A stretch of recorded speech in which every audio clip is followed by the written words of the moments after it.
विहीनयपराधलक्ष्यै क्षिप्तस्य कामादितरङ्गमध्ये कृपामयि त्वां शरणं प्रपन्ना वृन्दे नमस्ते श्रीचरणः।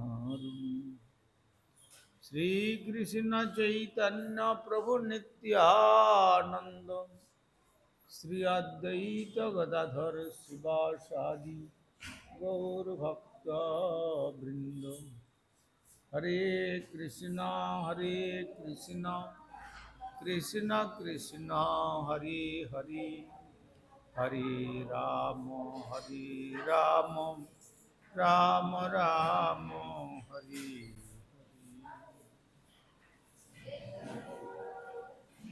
श्री गुरुदेव जय प्रभुपाद। जय राधा दामोदर जय गौर सुंदर जय गोरखनाथ देव जय गिरिराज महाराज श्री आदि।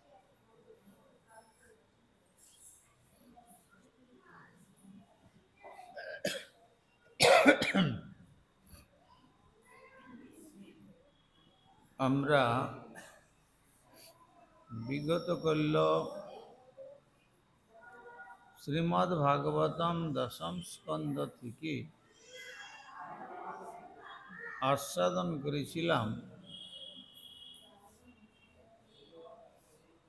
এই শ্রী ভগবানের লীলা পুরুষোত্তম ব্রজেন্দ্রনন্দন শ্রীকৃষ্ণ তিনি তার বাল্যলীলাতে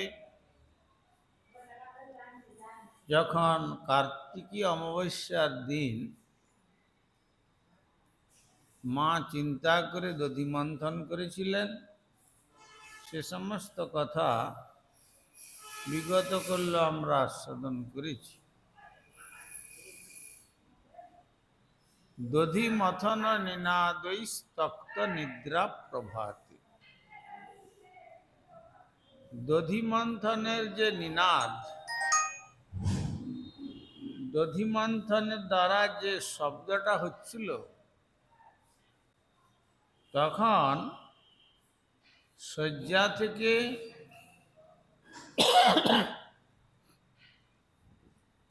শ্রী গোবিন্দ আজকে তার নিদ্রা ভেঙেছে, আর নিদ্রা ভাঙার পরে শুনতে পেলেন মা যশোদা নিকটবর্তী একটি ঘরে প্রদীপের আলো জ্বেলে সেখানে দধি মন্থন করছেন। ওই সঙ্গে শরীর, মন এবং বাক্য একই সঙ্গে শ্রী ভগবানের চিন্তায় অভিনিবিষ্ট চিত্তা সম্পন্ন বা চিত্ত সম্পন্না। তো সুতরাং তখন শ্রী গোপাল শয্যাতে জাগরিত হওয়ার পর শয্যার দুই পাশে হস্ত প্রসারিত করে তিনি দেখলেন যে মাকেও আজকে শয্যায় দেখতে পাচ্ছি না। আর দাস দাসীগণ তো সকলেই গোবর্ধনে চলে গেছে, নন্দ বাবাও গেছেন, আর একা আজকে যশোমতী সুযোগ পেয়ে তিনি যেভাবে দধি পেতেছিলেন, শেষ রাত্রিতে নিদ্রাদেবী তাকে পরিত্যাগ করে যেন চলে গিয়ে বলছেন, মা তুমি আর নিদ্রিত থেকো না, কেননা শেষ রাত্রিতে দধিমন্থন না করলে সূর্যোদয় হয়ে গেলে আর ভালো মাখন পাবে না তোমার গোপালের জন্য। মাও তখন শয্যা ত্যাগ করে ক্ষৌমং বাসং পৃথুকটি তটে, মানে তিনি রাত্রিবাসের যে বসন, সে বসন পরিত্যাগ করেছেন এবং স্নানাদি কার্য সম্পন্ন করে ক্ষৌমং বাসম অর্থাৎ সিল্কের দ্বারা তৈরি, কেননা সিল্কটা সর্বদা পবিত্র। আর যেমন আমরা লোম বস্ত্র ব্যবহার করি, লোম বস্ত্রটা ওটা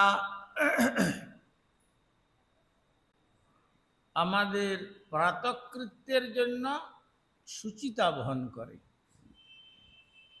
কিন্তু লোম বস্ত্র পরিধান করে ভগবানের সেবা হয় না,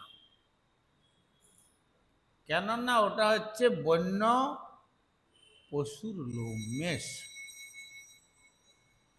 আর ওই লোম যদি ভগবানের সেবার উপকরণে গিয়ে পড়ে যায়, রন্ধন সময়েতে হোক বা দধিমন্থন সময়েতে হোক বা অন্য কোনো সেবা কার্যের সময়তে হোক বা অর্চন সময়েতে হোক, তখন ওটি অপবিত্র হয়ে যায়।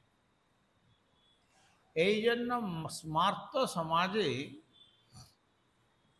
কম্বল আসনের বিধান থাকে, কিন্তু আমাদের গৌড়ীয় যে নিখুঁত দর্শন, মহাপ্রভুর পার্শ্বদগণের অন্যতম যে গোপাল ভট্ট গোস্বামী তথা ষড়গোস্বামীগণ, তারা নির্দেশনা দিয়েছেন যে ওই লোম বসন, লোমের যে আসন বা কম্বলের যে আসন, ওই আসন ওতে লোম থাকার জন্য ওটি সর্বদা অপবিত্র। এমনকি লোমের বসন গায়ে দিয়েও ভগবানের মঙ্গল আরতি আদি এগুলো শাস্ত্রে নিষেধ করেছেন। তো সুতরাং মা তাই পবিত্র হয়েও তিনি আবার ক্ষৌমং বাসং, অতি সুন্দর যে সিল্কের ঘাগরা,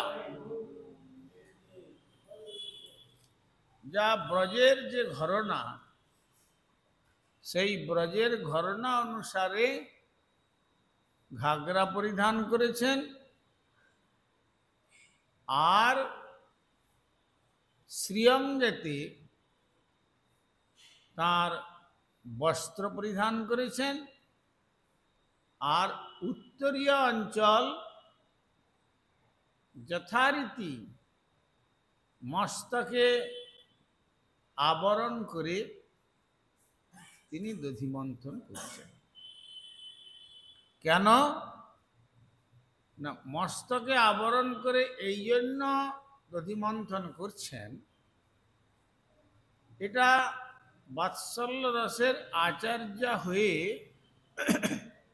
তিনি জগৎকে শিক্ষা দিচ্ছেন, সে নারী হোক আর পুরুষই হোক, যখন ভগবানের উদ্দেশ্যে কোনো পাক কার্য সম্পাদন করবেন, তখন মস্তক আবৃত করে, এমনকি নাসা এবং মুখমণ্ডল এগুলিকে আবৃত করে সেবা কার্য করতে হয়। কেন? রন্ধন করতে গিয়ে যদি মুখ থেকে কোনো রকম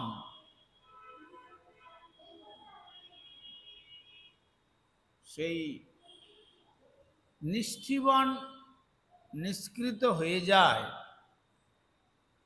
তাহলে রন্ধন অপবিত্র হয়ে গেল।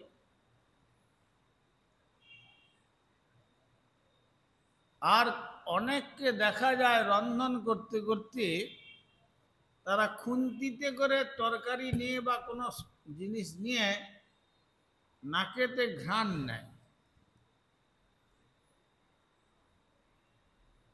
কিন্তু সেখানে কি হয়, ভোগ রন্ধন হয় না। ঘ্রাণেতে অর্ধ ভোজনম, ঘ্রাণ নিলে তার দ্বারা অর্ধ ভোজন হয়ে যায়, ওটা আর ভগবানের সেবায় লাগে না। আর মস্তক, শ্বশ্রু আদি মুখমণ্ডল নাসিকা আবৃত করার উদ্দেশ্য যাতে করে কোন রকম কেশ ভগবানের সেবার উপকরণে পতিত না। আমি কয়েকবার দেখেছি যে এখানেও সেই রন্ধনেতে কয়েকবার কেশ আমার পাতে পড়েছে, কিন্তু এগুলো সতর্ক না হলে সেবা করতে গিয়ে সেবা অপরাধ হয়ে যায়, আর তার দ্বারা ভগবানের সেবা থেকে বঞ্চিত হয়। এটি পুরুষোত্তম ধামে এখনো প্রচলিত আছে। শ্রীক্ষেত্রে যারা বা দক্ষিণ ভারতে,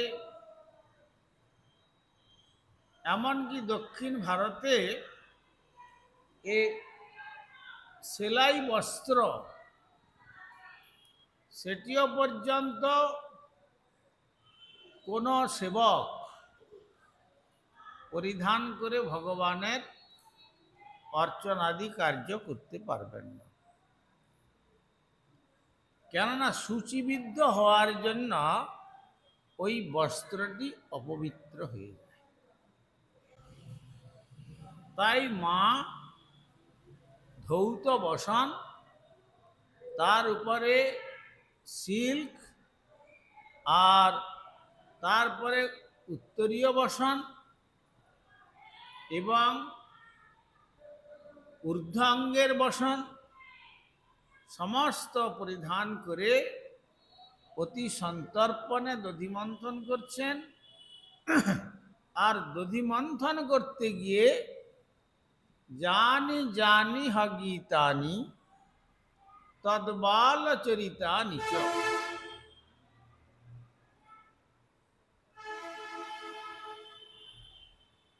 দধি নির্মন্থনে কালে স্মরন্তি তান্যগায়ত। দধি মন্থন করার সময় কি করছেন, তার গোপালের দিব্য চরিত কীর্তন করছেন। আমরা যেমন করি, নবনীরদ নিন্দিত কান্তিধরম রস সাগর নাগর পূপবরম, বা অধরং মধুরং বদনং মধুরম চলিতং মধুরং বলিতং মধুরম ইত্যাদি ইত্যাদি রূপে দেবভাষা, বা সেখানে তিনি তার ব্রজবুলিতে এইভাবে তিনি শ্রী গোপালের গুণমহিমা, তার দিব্য রূপের মহিমা, তার লীলার মহিমা, তার যে ধামের মহিমা, এই সমস্ত গান করছে, গুনগুন গুনগুন করে গান করছেন। আর বিগত কল্যে আমরা আস্বাদন করেছি, গানটা তখনই হবে, শ্রী গুরুপাদ পদ্ম বলতেন, কীর্তন করিবে একজন কণ্ঠস্বরে, আরজন গাবে মনে। যদি শুদ্ধ ভক্ত কীর্তন করেন, তাদের যে কণ্ঠস্বর, তাদের যে শ্রী ভগবানের দিব্য মহিমার যে ধ্বনি, সেই ধ্বনি শ্রোতৃমণ্ডলের কানের ভিতর দিয়ে হৃদয়ে প্রবেশ করে মনকে সেই কথায় আলোড়িত করে দেবে। একজন গাবে ছাড়িয়া গলা, আরজন গাবে মনে। সুতরাং মা সেইভাবে গুনগুন গুনগুন করে তিনি যে করছেন, বিনিময়ে কিছু নাই। এই রকম নয় যে এক রাত্রিতে 2 ঘন্টা কীর্তন করব, আমাকে 10,000 টাকা দিতে হবে। আজকাল যেমন বৃন্দাবনে ভাগবত সপ্তাহ চালু হয়েছে, সেখানে 2 লক্ষ 3 লক্ষ 4 লক্ষ করে টাকার বিনিময়ে ভাগবত কীর্তন হচ্ছে। এগুলো আমাদের পরম গুরুদেব শ্রীল প্রভুপাদ বা গুরুপাদ পদ্ম আদির শ্রীকণ্ঠে আমরা শুনেছি। এগুলো ভাগবত ব্যবসায়ী, এরা ভাগবত নিয়ে জীবিকা নির্বাহ করছে, ভগবানকে নিয়ে ব্যবসা করছে, আর কোনো কিছু না পেয়ে শেষ পর্যন্ত ভগবানকে নিয়ে ব্যবসা করছে। অতএব ভাগবত ব্যবসায়ীগণের মুখে কখনো ভগবানের কথা শ্রবণ করতে নেই। কেন? আবার মহাভারতেও তার প্রমাণ আছে। যখন পঞ্চপাণ্ডব শেষ পর্যন্ত বনবাসে গেলেন, সঙ্গে ছিলেন দ্রৌপদী আর মা কুন্তী। দ্রৌপদী পঞ্চপাণ্ডবকে উপলক্ষ করে, বিশেষ করে যুধিষ্ঠিরকে উপলক্ষ করে বলছেন, তুমি কি ধর্ম করে তুমি তোমার জীবনযাপন করো? তোমরা পাণ্ডুর পুত্র, আর তারা হচ্ছে কৌরবের পুত্র। তো 2 ভ্রাতার 2 ভাগ হবে, মানে বিচার অনুসারে তোমাদের অর্ধেক হস্তিনাপুরের রাজ্যাধিকার, আর তুমি কাপুরুষের মতো ধর্মাচরণ করছো, আর এখন ধর্মপত্নী সহ বিধবা মাকে নিয়ে বনবাসে এসছো। কেন এর প্রতিবাদ করতে পারলে না? এটা তো তোমাদের বার্থ রাইট, জন্মসূত্রে অধিকার। তা না করে বনে চলে এসছো, কোনো প্রতিবাদ করো না। তখন শ্রী যুধিষ্ঠির মহারাজ বলছেন মহাভারতের বন পর্বে, ধর্ম এব মন কৃষ্ণে স্বভাব চৈব মে ধৃতম ধর্ম বাণিজ্যক হীন জঘন্য ধর্মবাদিনাম। দ্রৌপদী, তুমি যে কথাটা বলছো, ধর্মটা হচ্ছে আমার মনের বৃত্তি,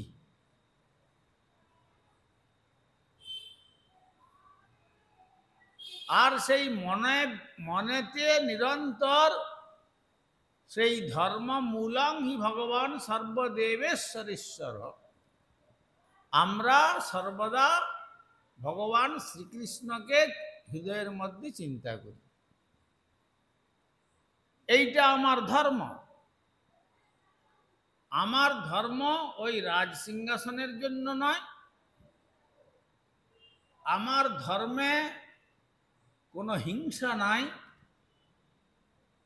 কেউ যদি আমাকে হিংসা করে, তার জন্য আমি তার প্রতিবাদ করব না, বরং নম্রতার সহিত তার থেকে আমি সরে আসব। রবীন্দ্রনাথ ঠাকুর তিনি বলেছিলেন, আমার মাথা নত করে দাও হে তোমার চরণ ধুলার তলে।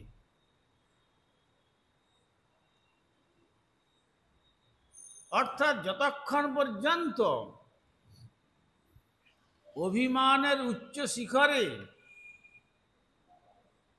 সাধক মাথা নত করতে জানবে না, অর্থাৎ নম্রতা অর্জন করতে পারবে না, সেখানে তার ভগবান শ্রী গোবিন্দের আরাধনার অধিকারী হতে পারবে না। আমাদের অধিকার আছে ধর্মানুশীলনে, কিন্তু অধিকারী মানতে হবে, অধিকারী হতে হবে। অধিকারী হওয়ার জন্য ধর্মের যে লক্ষণগুলো বলা হচ্ছে, ধৃতি, ক্ষমা, দম, শৌচ, ইন্দ্রিয় নিগ্রহ,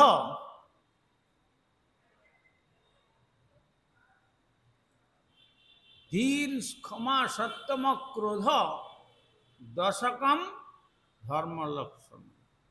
ধৃতির, ক্ষমা, দম, শৌচ, তপ, ইন্দ্রিয় নিগ্রহ, ধীর, বিদ্যা, সত্যম, ক্রোধ, দশকম ধর্ম লক্ষণম। তুমি যদি ধার্মিক ব্যক্তি হও, তাহলে তোমার 10টা লক্ষণ পরিদৃশ্য হওয়া দরকার। প্রথম লক্ষণ হচ্ছে যে সেটা হচ্ছে যত রকমের অধৈর্যতা আমার কাছে আসুক না কেন, আমাকে ধৈর্যচ্যুত করতে পারবে না। কেন? কৃষ্ণ ভক্ত নিষ্কাম, অতএব শান্ত। ভুক্তি, মুক্তি, সিদ্ধি কামী যারা ভোগাকাঙ্ক্ষা করে তারা অশান্ত হয়। যারা মোক্ষাকাঙ্ক্ষী হয় তাদেরও একটা বাসনা থাকে ভোগের। যারা সিদ্ধিকাঙ্ক্ষী হয়, সাধনায় সিদ্ধি লাভ। এখন যেমন এই যে কয়েকটা সিদ্ধি লাভ করেছে কয়েকটা ছেলে আর কয়েকটা মেয়েকে দেখাচ্ছে বড়, এই সামান্য সিদ্ধি একটু পেয়ে গেছে, ব্যাস মনে করলো যে আমার সাধনায় এখন আমি ভগবান হয়ে গেল। সুতরাং এগুলি হচ্ছে কৃষ্ণ ভক্তির বাধক। এগুলো হচ্ছে অজ্ঞান, এগুলো হচ্ছে তম ধর্ম।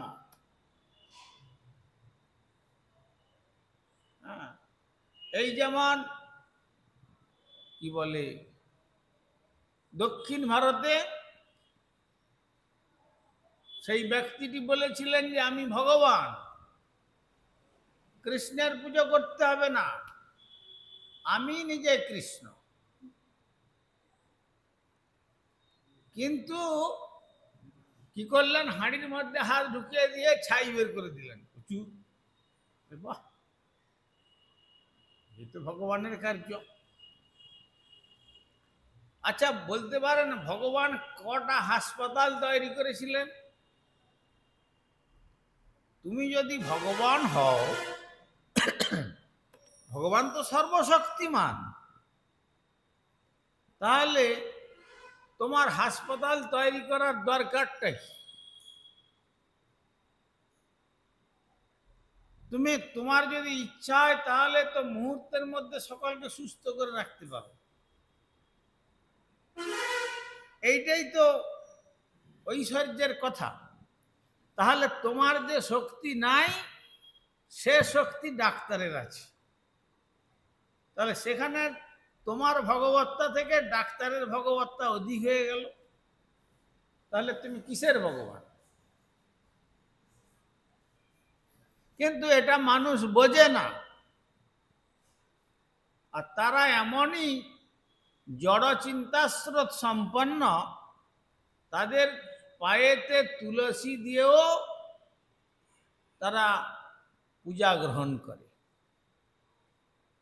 হ্যাঁ, এইরকম বহু তথাকথিত ভগবান বিশেষ করে এই ভারতবর্ষে প্রকাশ হয়েছে, নিজেদেরকে ভগবান বলে জাহির করে। কিন্তু এগুলো হচ্ছে অশান্ত জীবনের লক্ষণ। কে ভগবান হবেন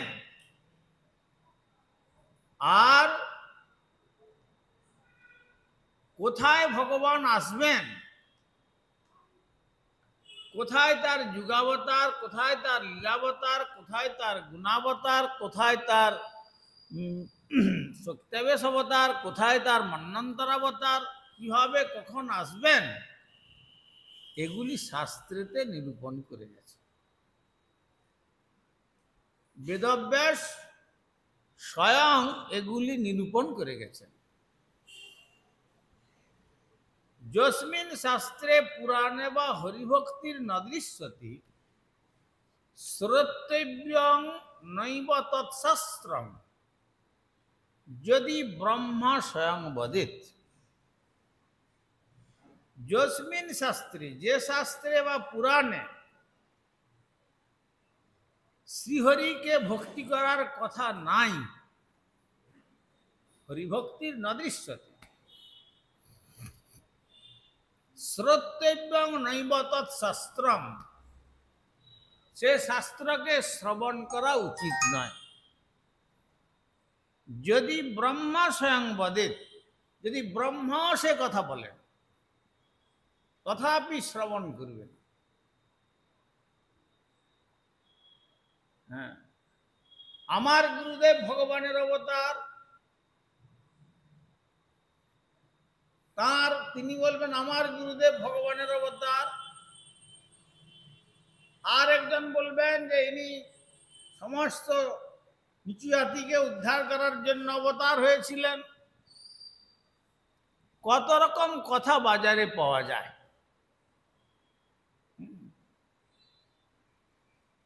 বিদেশেরা বলে যে incarnation of god source in India.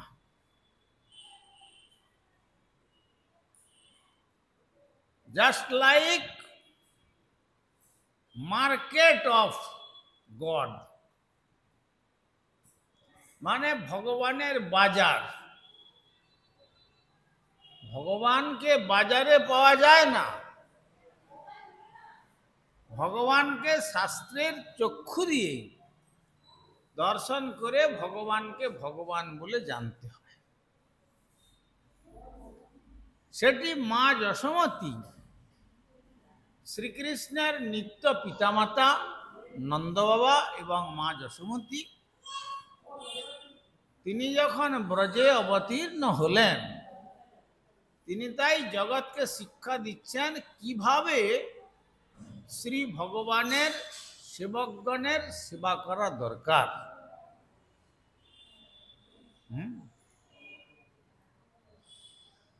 তো তাই সেই নির্দেশ অনুসারে তাদের আচরণকে অনুসরণ করতে হবে, মানে তাদের ফলো করতে হবে, বাট নট ইমিট, মানে অনুকরণ করতে হবে না। যশোদা সাজতে হবে না, নন্দ বাবা সাজতে হবে না, নারদ সাজতে হবে না, তেমনি ভগবান সাজতে হবে না। ভগবানকে, ভগবানের বাণীকে, তার ভক্তের বাণীকে, ভক্তের সেবাবৃত্তিকে অনুসরণ করতে হবে। সেই জন্য মা যশোমতী দেখলেন যে সেবক সেবিকা দিয়ে আমার ছেলে মনে হয় সন্তুষ্ট, তাকে তৃপ্ত করতে পারছে না। আর যদি তৃপ্ত হতো বা সেবাতে সন্তুষ্ট হতো তাহলে চুরি করতে যেত কেন?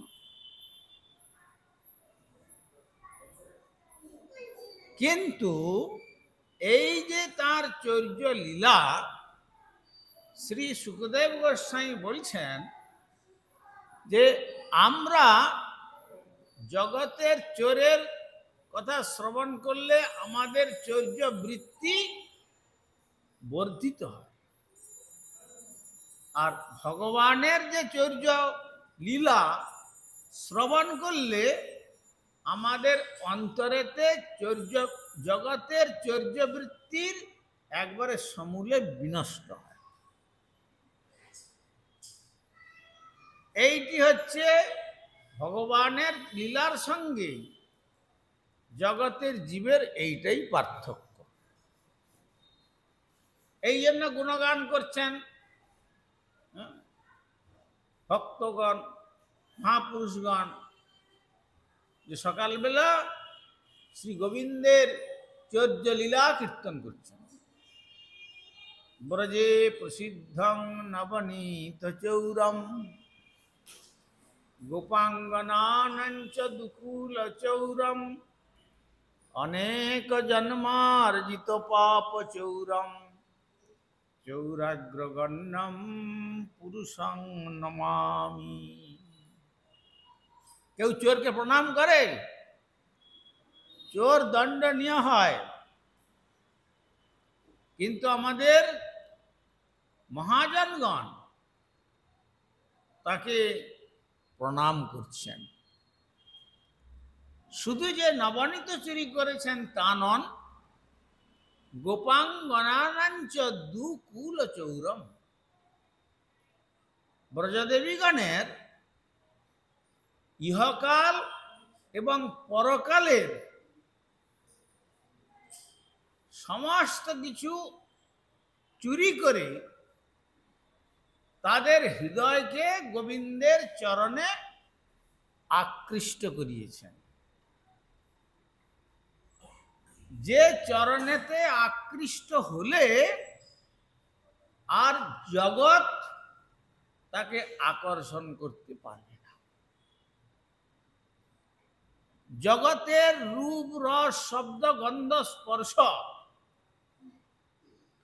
এসব কোনোটাই আকর্ষণ করতে পারবে না যদি ভগবানের চিত্ত, এই ভগবত ভক্ত যদি ভগবান তার চিত্তকে আকর্ষণ করেন আর তিনি যদি আকৃষ্ট হওয়ার যোগ্য হন,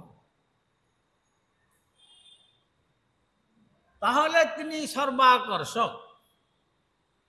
কৃষির পূর্বাচক শব্দ নশ্চ নিবৃত্তিবাচক তয়োরক্যং পরম ব্রহ্ম কৃষ্ণমিত্য বিধীয়তে। এই জন্য কৃষ্ণ নামের অর্থ করলেন, কৃষ ধাতু আকর্ষণার্থে ব্যবহার হয়। যিনি আকর্ষণ করেন কাকে? যিনি আকৃষ্ট হওয়ার যোগ্য। সেদিন বলেছিলাম না, ম্যাগনেট, চুম্বক। চুম্বককে যদি কাঁচা লোহার কাছে, বিমের কাছে পাঠিয়ে দেওয়া হয়, সে তখন কি করে? তাকে স্পর্শও করতে হয় না, সে কাঁচা লোহা তার আকর্ষণে এসে সেখানে আকৃষ্ট হয়ে যায়। কিন্তু যদি ওই র আয়রনটাতে রাস্ট জমে যায়, মরিচা পড়ে যায়, তাহলে কি হবে? ওখানে আকর্ষণ তো দূরের কথা, সেখানে ম্যাগনেট ঠেকিয়ে দিলেও ওই মরিচা পড়া লোহাকে চুম্বক আকর্ষণ করবে।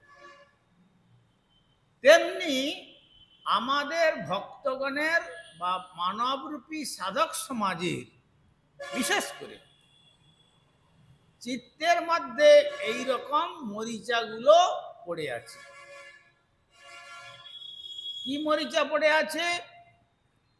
কত জন্মের পড়ে আছে? এর পূর্বে আমরা 84 লক্ষ জন্ম পরিভ্রমণ করেছি, কামনা উপভোগ করেছি, তার অতৃপ্তিতে ক্রোধ এসেছে, কামী, ক্রোধী, লোভী, মদ এবং মাৎসর্য সম্পন্ন, আর রূপ, রস, শব্দ, গন্ধ, স্পর্শের পশ্চাতে ধাবিত হয়েছি। শুধু মানুষ নয়, পশু জন্মেও, কৃমিকীট জন্মেও, পতঙ্গ জন্মেও, উরগ প্রাণীতেও প্রাণ আছে যার, তারা সকলেই রূপের পশ্চাতে, রসের পশ্চাতে, শব্দের পশ্চাতে, গন্ধের স্পর্শেতে, স্পর্শের পশ্চাতে ধাবিত হয়।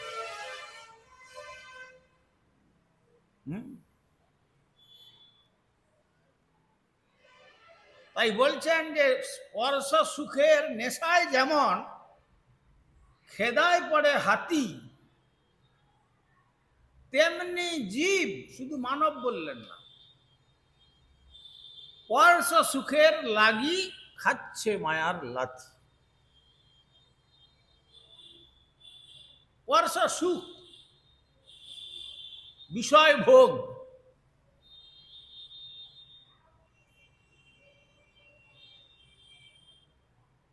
এই যে স্পর্শ সুখ, হাতি একটা এত বড় জন্তু, কিন্তু তাকে আগে বনের মধ্যে যারা হাতি ধরত, বড় বড় শালের গাছ দিয়ে জঙ্গলে বেষ্টন করে একটা জায়গা বেড়ে ফেলত, তার উপরে নানা রকম লতা পাতা রেখে দিত, আর একটা দরজা রাখতো খুব লোহার শক্ত করে, সেইভাবে তৈরি করত, আর সেই দরজাটাকে উপরে তুলে নিয়ে আড়াল করে সে বসে থাকে। আর একটা পোষা হস্তিনীকে শিখিয়ে দিত, হস্তিনী গরম হলে, মানে হস্তির সঙ্গ লাভের সময় যে শব্দ ধ্বনি করে, সে যেন সেই রকম শব্দ ধ্বনি করে। হস্তি তো সহজে পোষ মেনে যায়, হস্তিনী সে তখন সেইখানে তার মধ্যে রেখে দেয়, আর হস্তিনী ওই রকম শব্দ করে।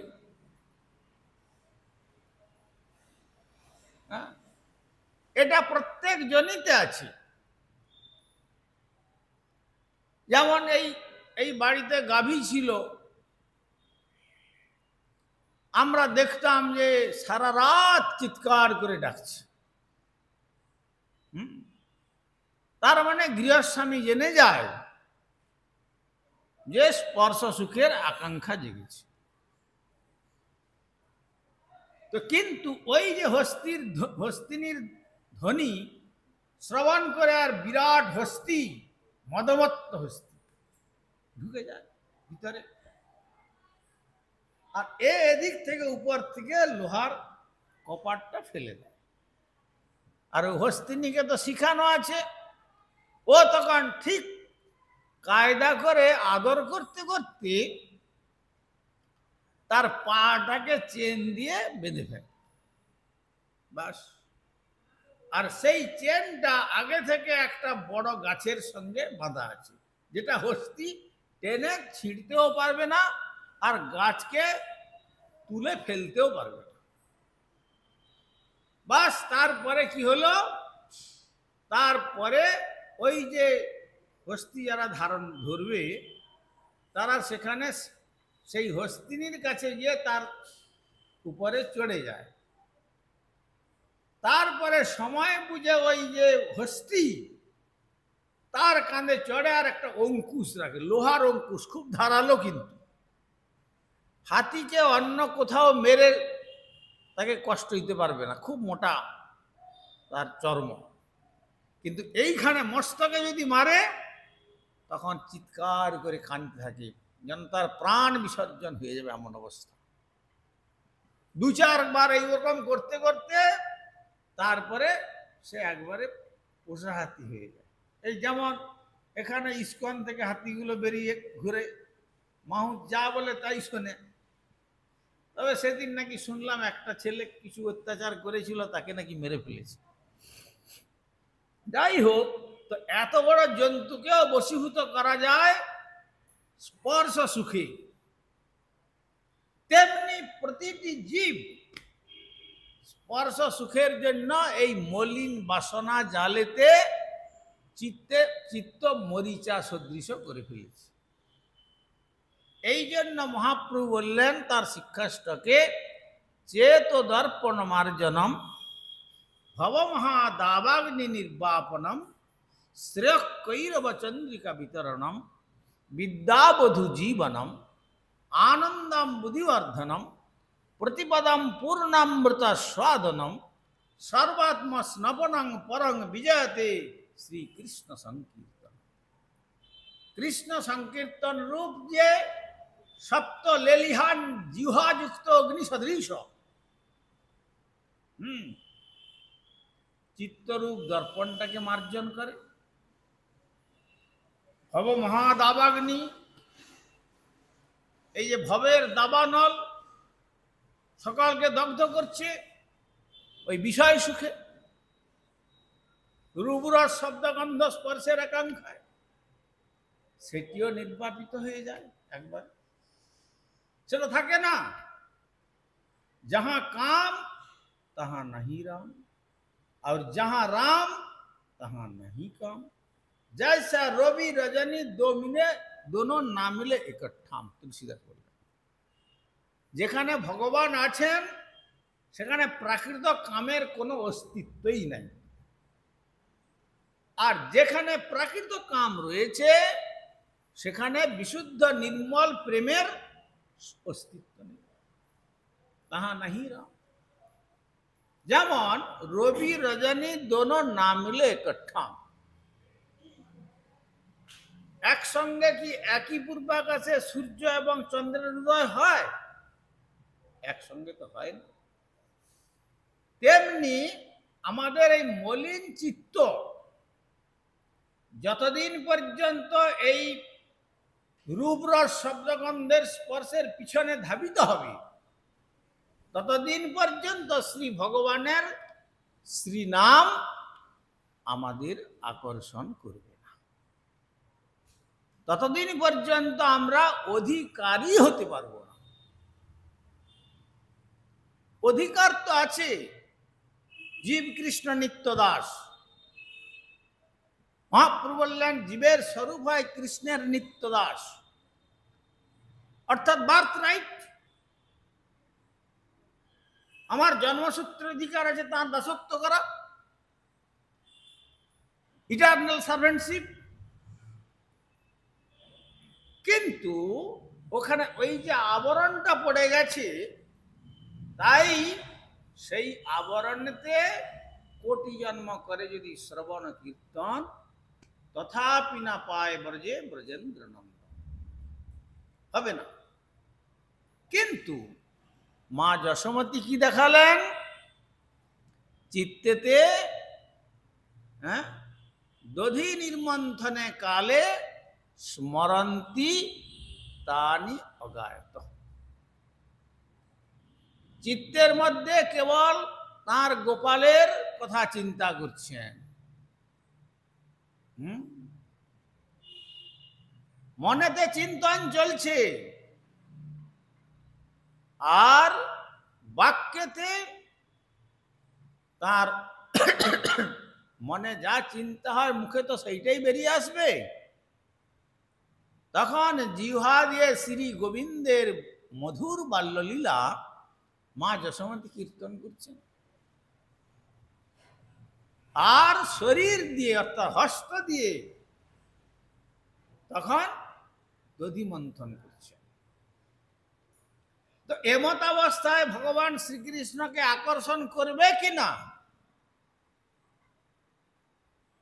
আমি তো কৃষ্ণকে আকর্ষণ করতে পারি না, কিন্তু কৃষ্ণের যদি আকৃষ্ট হওয়ার যোগ্যতা অর্জন করতে পারি, তাহলে ভগবান কৃষ্ণ আমাদেরকে আকর্ষণ করবেন। কৃষ্ণ ধাতু আকর্ষণার্থে। তখনই আমরা আকৃষ্ট হব। হ্যাঁ, পুতনা যতক্ষণ পর্যন্ত তার মলিন বাসনা নিয়ে গিয়েছিল, ততক্ষণ পর্যন্ত কৃষ্ণের দরজায় প্রবেশ করতে পারেনি। কিন্তু সেই বাসনাটা থাকলেও সেখানে তার চিন্তা ছিল যে আমি যদি কোনো প্রকারে ব্রজের সব সন্তানদের তো মেরে ফেলেছি, শুধু নন্দ বাবার ছেলে বাকি আছে, ওকে মারতে পারলেই কংসের কাছে আমি প্রচুর বহুমূল্য রত্ন সম্পদ পারিতোষিক রূপে লাভ করব। একবারে কৃষ্ণ চিন্তায় বিভোর হয়ে পড়েছিলেন, বিভোরা। কিভাবে কোন অবস্থাতে গিয়ে তাকে অন্তত তার কাছে যাওয়া যায়? রাজপুত্র তো, রাজ অন্তঃপুরে থাকেন, সেখানে আমি একটা রাক্ষসী, কি করে যাব? যাওয়াটাও মুশকিল। তখন কেবল কেবল কৃষ্ণ চিন্তাই করছিলেন। কৃষ্ণ চিন্তা করতে করতে যখন মনের যে দুর্বলতা, সেই দুর্বলতা রূপী দ্বারকে অতিক্রম করলেন, প্রথম দ্বার। দ্বিতীয় দ্বার যদি মেরে ফেলি তাহলে তো আমার পাপ হবে না। কৃষ্ণ চিন্তা করতে করতে এমন ভাবে তন্ময় হয়ে গেল, সে চিন্তা, সেখানে রসিকগণ ব্যাখ্যা করছেন যে তখন কৃষ্ণ চিন্তাতেই তন্ময়িনী হয়ে গেছিলেন যে আমাকে তাকে মারতেই হবে। দ্বিতীয় দ্বার অতিক্রম করলেন, একবারে তৃতীয় দ্বারে পৌঁছে গেলেন। অর্থাৎ যেখানে মাতৃস্থানীয় ব্রজললনাগণ সকলে গোপালকে নিয়ে বেশ আনন্দ কৌতুক করছেন। কেউ বলছেন দেখো দেখো গোপালের শ্রীমুখের কি লালিমা, আহা, এই দর্শন করে আমাদের জগৎ দর্শনের চির অবসান ঘটলো। এইরকম জিনিস কখনো দেখি না। কেউ তার শ্রীচরণ কমলের সৌন্দর্যের শোভায় আকৃষ্ট হয়ে বলছেন আহা, এমন দিব্য চরণ, মা যশোমতী তোমার ভাগ্যেতে উদয় হয়েছেন। যাক, আমরা যে দর্শন পেলাম এতেই আমরা ধন্য হয়ে গেলাম। তারা যারা হেঁটে হেঁটে আসছেন নন্দালয়ে, তাদের পা তখন বলছে যে আমাদের এতদিনে নন্দ ভবনে প্রবেশ করে গোপালকে দর্শন করে জগৎ পরিক্রমার চির অবসান ঘটল। জগৎ পরিক্রমা কি সেটা? পুনরপি জননম পুনরপি মরণম পুনরপি জননী জঠরে শয়ন ইতি সংসারে স্ফুটতর দোষ কথমীয় ভাব তব। এইটা জগৎ পরিক্রমা। কবিরাজ গোস্বামী বললেন কবু স্বর্গে কহু মর্তে নরকে বা কহু, কহু দেব কহু দৈত্য কহু দাস প্রভু, কহু রাজা কহু প্রজা কহু বিপ্র শূদ্র, কহু দেব কহু দৈত্য কহু কীট ক্ষুদ্র।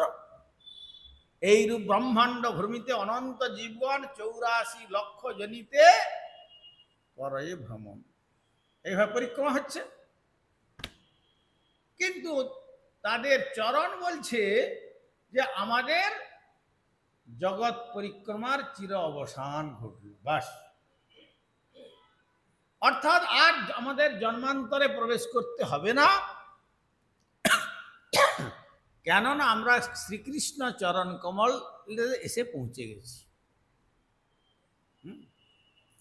তাদের নেত্র বলছে যে এই রকম দিব্য রূপ দর্শন করে আর আমাদের জগৎ দর্শন চলে গেল। এই জন্য পুরীতে জগন্নাথ মন্দিরে আমি অনেকবার বলেছি, জগন্নাথ মন্দিরের গাত্রে এত পরিশ্রম করে জগন্নাথ দর্শন করতে যাওয়া হয়। শ্রীক্ষেত্র, যেখানে বলা হয়েছে কেউ যদি ঘুমিয়ে থাকে সেখানে সাষ্টাঙ্গ দণ্ডবতের ফল পাওয়া যায়, আর কেউ যদি গালাগালি করে সেখানে জগন্নাথের নাম কীর্তনের ফল পাওয়া যায়। এমনকি কেউ যদি সেখানে ধামেতে আমিষ ভক্ষণ করে সেখানে মহাপ্রসাদ ভক্ষণের ফল পাওয়া যায়। কোন ক্রমে যদি কেউ বিষ পান করে সেখানে মহাপ্রসাদ ভোজনের ফল অমৃতত্ব পাওয়া যায়, মৃত্যুকে জয় করে। এই যে শঙ্খক্ষেত্র বা শ্রীক্ষেত্র বা জগন্নাথ ক্ষেত্র, তার মহিমা শাস্ত্রে শুনে যখন সাধক দর্শন করতে গেলেন যে তাহলে একবার জগন্নাথ দর্শন করে আসি, কিন্তু বহু কষ্টে যখন জগন্নাথ মন্দিরের কাছাকাছি গিয়ে সেই 22টা সিঁড়ি অতিক্রম করে, যার মধ্যস্থলেতে বারাণসীর কাশী বিশ্বনাথ তপস্যা করছেন, তার উপরে যখন পৌঁছলেন, পৌঁছে গিয়ে প্রথম জগন্নাথের মন্দির দেখলেন গগনস্পর্শী, আর তার মধ্যে বাহিরে মাঝে মাঝে যুবক যুবতী নারী পুরুষের নগ্ন সম্ভোগ চিত্র একবারে মন্দিরের চতুর্দিকে ভরে আছে।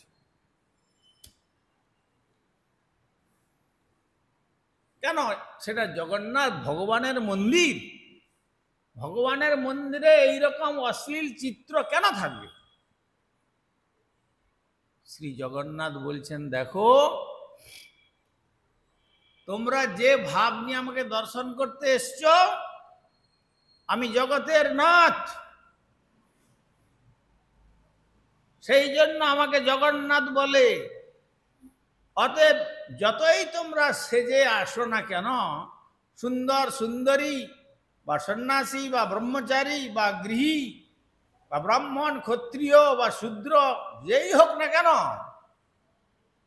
তোমরা ওই সাজসজ্জার দ্বারা আমাকে আকর্ষণ, আমার থেকে আকৃষ্ট হবে না, আমাকে আকর্ষণ করতে পারবে না। কেন?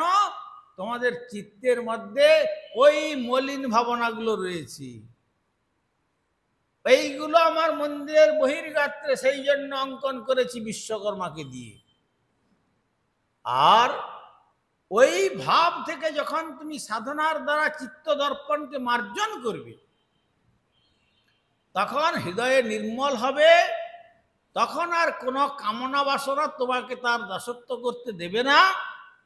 আর ভুল ক্রমে যদি কোনো রকম মনেও স্মরণ হয়ে যায় বিষয়ভোগের কথা, রূপ গোস্বামী বলছেন, ভবতু মুখ বিকারম সুষ্ঠু নিষ্ঠিবনঞ্চ, ঘৃণায় মুখাবিদীর্ণ করে থুতু নিক্ষেপ করবে, হায় হায় আমি কি জন্য আমার চিত্তের মধ্যে এই মলিন বাসনা জেগে উঠল, ঘৃণায় থুতু নিক্ষেপ করবে। আর সেই রকম হৃদয়টা যদি হয়, তখন কি হবে?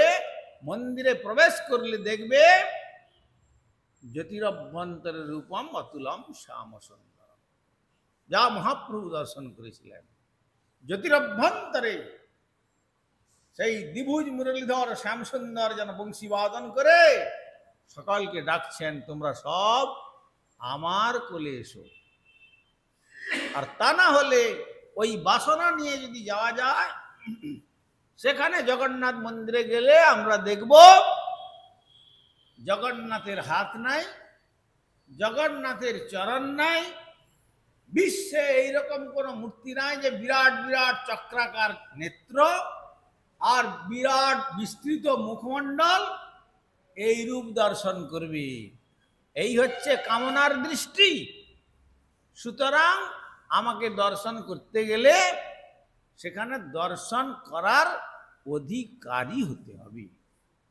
তাই মা যশোদী সেই অধিকারীর লীলা প্রকট করছেন এই দধিমন্ত লীলার মাধ্যমে। পাঞ্চাকল্পতরু উদ্দেশ্য কৃপা সিন্ধু ভৈবচ পতিতানাং পাবনেভ্যো বৈষ্ণবেভ্যো।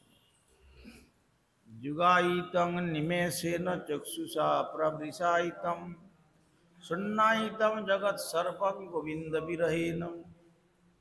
উদ্বেগে দিবস না যায় ক্ষণ হইল যুগ সম, বর্ষার মেঘ প্রায় অশ্রু বর্ষে গুণয়ন। গোবিন্দ বিরহে শূন্য হইল ত্রিভুবন, তুষানলে পড়ে যেন না যায় জীবন। গাইতে গাইতে নাম কি দশা হইল, কৃষ্ণ নিত্য দাস মই হৃদয়ে স্ফুরিল। জানিলাম মায়া পাশে এ জড় জগতে, গোবিন্দ বিরহে দুঃখ পাই না নামতে। আর যে সংসার মোর নাহি লাগে, কাহা যাই কৃষ্ণ হেরিয়ে চিন্তা বিশাল। কাঁদিতে কাঁদিতে মোর আঁখি বরিশয়, বর্ষধারা হেন চক্ষে হইল উদয়। নিমেষ হইল মোর শত যুগ সম, গোবিন্দ বিরহ আর সহিতে। শূন্য ধরাতল চৌদিকে দেখিয়ে পরাণ উদাস হয়। কি করি স্থির নাহি হয় জীবন নাহি। গান মোর প্রাণ রাখো দেখাও শ্রী রাধানাথী, ভকতি বিনোদ মিনতি মানিয়া লও এ তাহারে সাথী। শ্রীকৃষ্ণ বিরহ আর সহিতে না পারি, পরাণ ছাড়িতে আর দিন দুই। গাইতে গোবিন্দ নাম উপজিল ভাবগ্রাম, দেখিলাম যমুনার কুলে।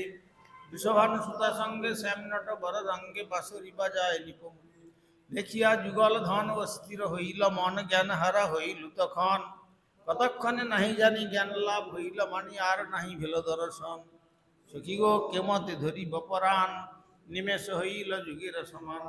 শ্রাবণের ধারা আঁখি বরিশয় শূন্য ভেল ধরাতল, গোবিন্দ বিরহে প্রাণ নাহি রহে কেমনে বাঁচিব বলো।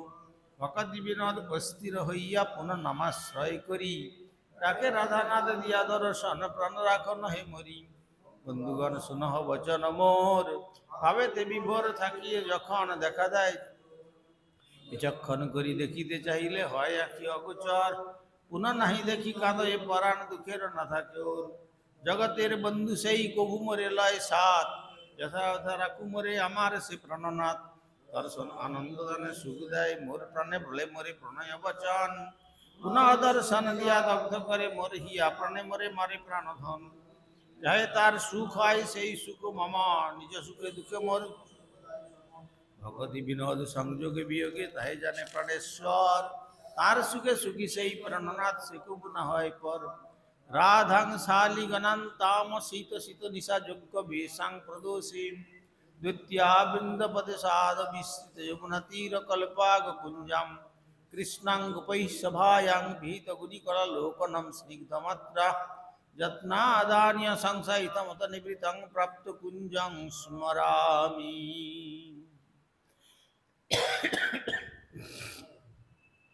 রাধা বৃন্দায়ুপদেশে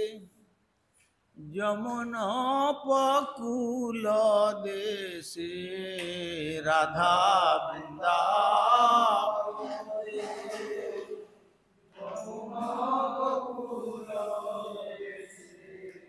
সাংকেতিক কুঞ্জেয় ভীষরে।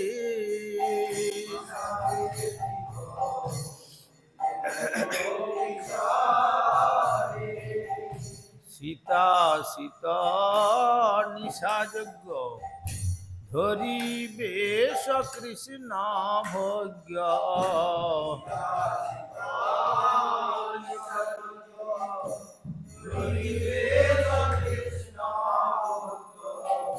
সুখী সঙ্গে সানন্দয়ন্তরে।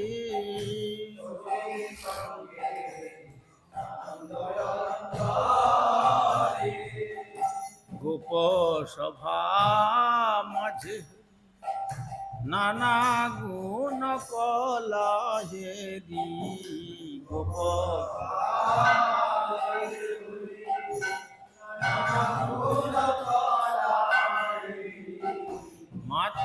যত্নে করিল শয়ন।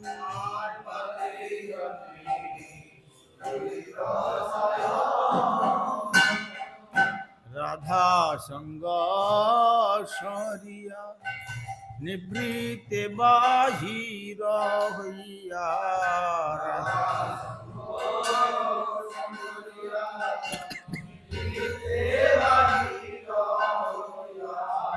প্রাপ্ত কুঞ্জ করিয়া শরণ।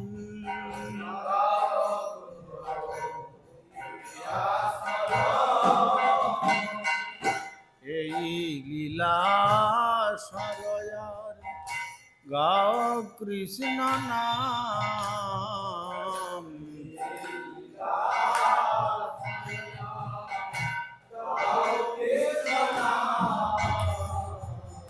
কৃষ্ণ লীলা প্রেম ধন পাবে কৃষ্ণ ধাম।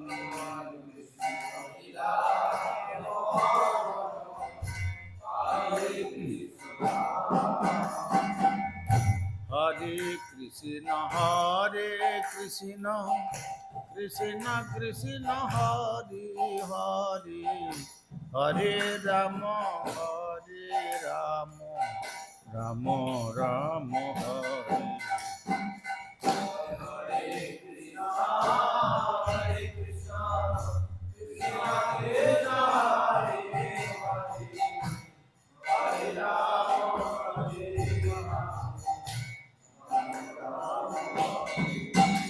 হরিহরায় নম কৃষ্ণ যাদবায় নম,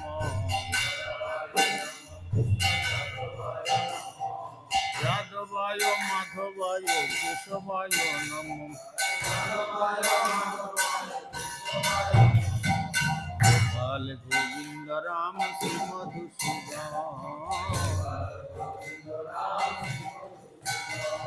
আর গিরিধারী গোপীনাথ মদন মোহন। শ্রী চৈতন্য নিত্যানন্দ শ্রী অদ্বৈত সীতা, হরি গুরু বৈষ্ণব ভাগবত গীতা। শ্রী রূপ সনাতন ভট্ট রঘুনা,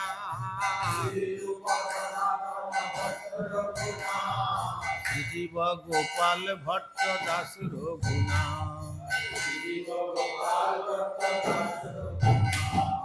এই ছয় গোসাইর করি চরণ বন্দন,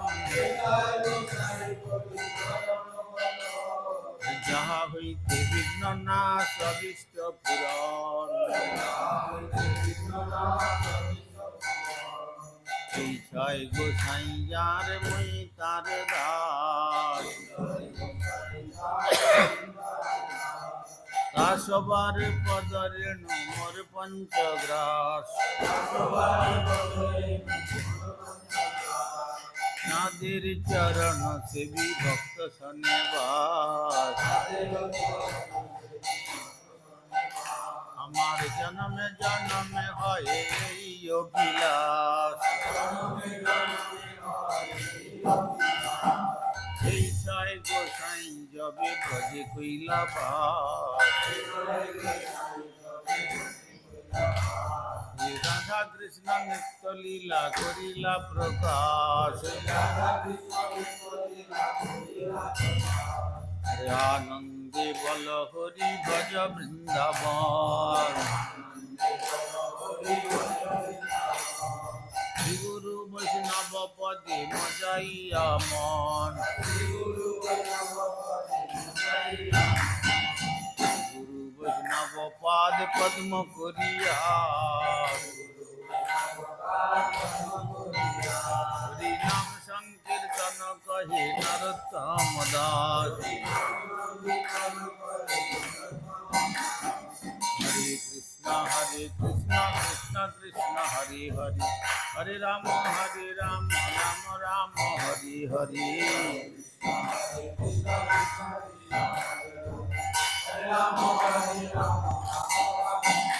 জয় গৌর হরি।